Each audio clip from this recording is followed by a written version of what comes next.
Dans cette vidéo, je vais vous parler d'un des paramètres d'une fonction affine en lien avec la représentation graphique. Et on va s'intéresser ici au paramètre petit b de l'expression ax plus b qui définit une fonction affine f. Donc, je vous rappelle que dans cette écriture, x désigne l'antécédent, f de x désigne l'image, ou bien ax plus b désigne l'image, ça revient au même. Géométriquement, ces deux nombres, antécédent et image, peuvent être interprétés graphiquement par x une abscisse, ax plus b une ordonnée, qui va donc former les couples d'un point.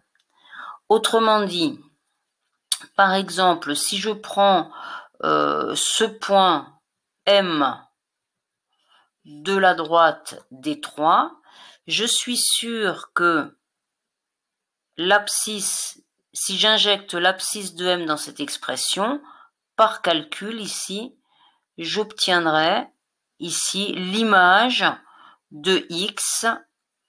Donc si X est l'abscisse de M, ici j'aurai f de X ou f3 de X qui sera l'ordonnée du point M, abscisse, antécédent, image correspondante, ordonnée du point. Et à l'intersection de ces deux lignes-là, j'ai mon point qui a comme coordonnées antécédent, image. Donc ça, c'est quelque chose d'important dont il faut se souvenir. Alors, le paramètre b, finalement, il est assez facile à comprendre parce qu'il suffit de remplacer dans l'expression d'une fonction affine x par 0 pour que f de 0 donne b. Donc, le paramètre b correspond tout simplement à l'image de 0 par la fonction affine.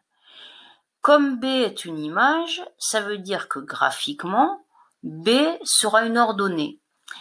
Et donc, que le point de coordonnées 0b sera un point de la droite représentative de la fonction. Où ils sont placés ces points 0b? 0, c'est l'abscisse. L'abscisse 0, on est là. Si je me déplace ici, l'abscisse, elle ne vaut pas 0, puisque l'abscisse augmente. Donc, pour que l'abscisse vale 0, tout le temps, je vais être ici sur l'axe des ordonnées. Donc, j'ai représenté 5 droites.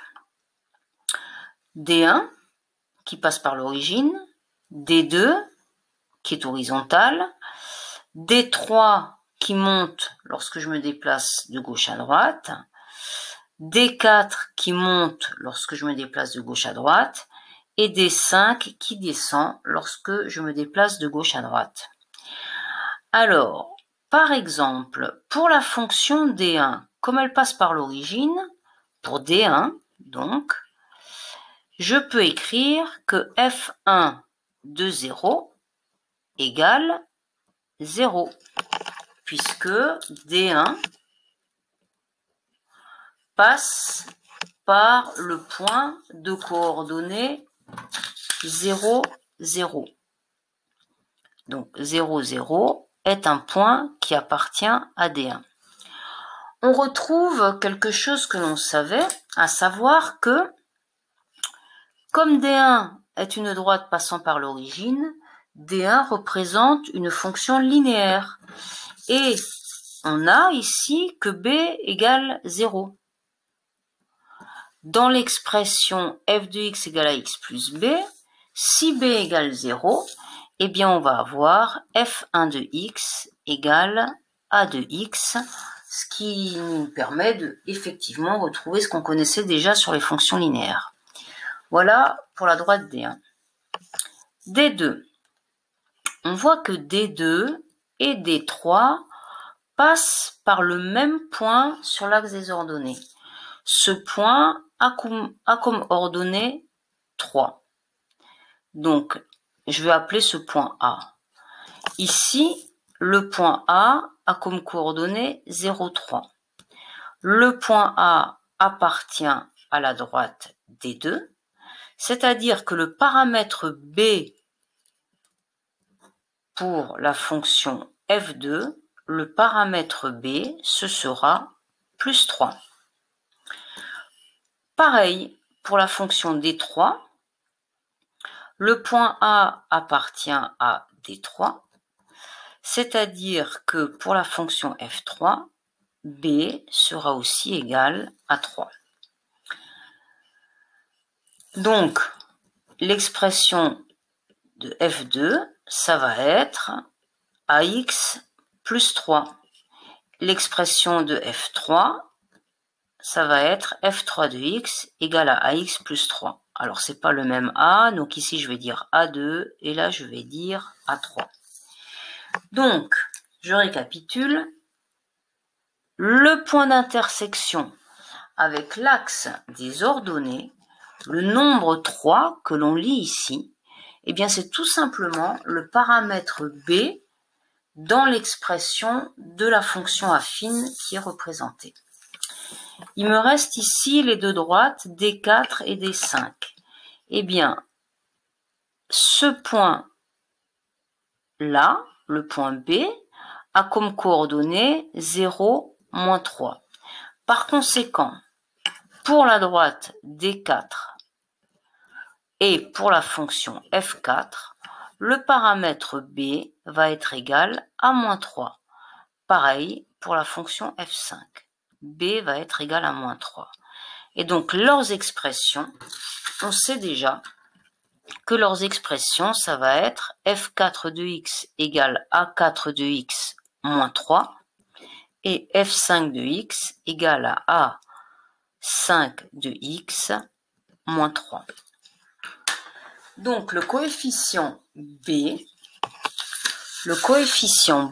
s'appelle l'ordonnée à l'origine de la droite. Qu'est-ce que ça veut dire? Par exemple, notre point A avait comme coordonnées 0, 3. 3 est une ordonnée, c'est le petit b.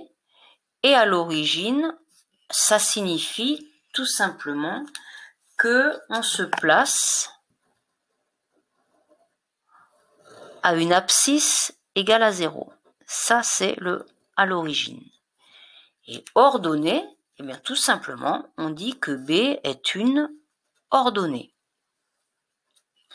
Voilà. Donc, le paramètre B, il est très, très facile à lire. Il suffit de lire l'ordonnée du point d'intersection de la droite avec l'axe des ordonnées pour obtenir le paramètre petit b. Alors, on récapitule. D1 passe par l'origine, petit b égale 0. D2 passe par le point ici d'intersection qui a comme ordonnée 3. Donc, petit b pour F2 sera égal à 3. Pareil pour F3 qui est représenté par la droite D3. Pour les droites D4 et D5, les fonctions représentées F4 et F5 ont le même paramètre petit b égal à moins 3.